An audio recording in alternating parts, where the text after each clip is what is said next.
Coming to you from Mesquite, Nevada. We just finished up our semi-annual ride here, the fall ride, and my good friend Mark here from SoCal changed up this trailer here over the last several months to make it much more accommodating for the UTVs. And what was interesting is same pair of UTVs, same truck and trailer setup, but there was a big difference in how the trailer behaved. Tell us about that, Mark. There was a big difference, tying them up much easier, and also with the nets being the way it holds it, the energy from the cars is not put into the trailer, which then goes into the truck. Now it's more like a freer ride to accommodate the driver in the truck, making it a lot easier for me to handle the trailer and stuff. It also makes it easier we have older riders, and to tie them up makes it a lot easier for them to do this by themselves. They don't need younger people. Well, I'm not that young, but the younger ones, like crawl underneath to tie it up with the X and the Y's and stuff like that. So it's really cool.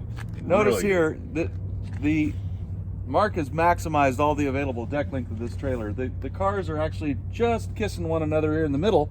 So imagine if you're tying off to, say, the lower control arm on the rear of that car and the lower control arm on the front of this car. You have to physically get in between the cars with yourself to get the tie downs arranged down in the deck area. Now with the net, of course, we just walk up to the side, drop the net over the tire. I'm still standing out here on the ground. Much easier to wrangle all the tie down gear necessary for the cars. And I want to focus on this here. We produced about a 12-inch long piece of track, and Mark chose to put it left to right, which is not typical. However, for this application, it's great because these aren't the only cars this trailer will haul. And so by having the track position left to right, if the car is narrower or wider, he can simply adjust the setting of the ring in or out to accommodate the wider or narrower car. You notice the deck was extended here. We used to have a box, and we had to take the box off and then cut the tube here to allow for the longer length for the cars. And that was one of our deals. And along with the nets, it makes it so much nicer and easier to connect this and hold this onto the car. Because running a tire net, you no longer have to try to fish your body under here to do the traditional setup of going to a lower control arm or suspension component or compressing the chassis. Notice there too on the tongue member of the trailer, a short piece of our track 3, also adjustable to accommodate different width cars. Really simply just come right down there with the ratchet, tension accordingly. Let's go to the back of this. Took our standard UTV net and made one simple change to the running end.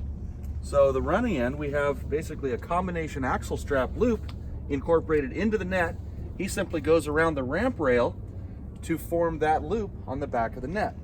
Another great reason to run a UTV net as opposed to a typical strap, if we're running a normal strap, that thing's going to have to be shorter than 2 feet, where ideally we're going to wish we had a deck fitting out here somewhere, but clearly there's no more deck length. So another big advantage of the net is you don't need deck length just to accommodate a traditional ratchet assembly to the chassis of the car. So another great application for Max nets and track and fittings and custom work if necessary.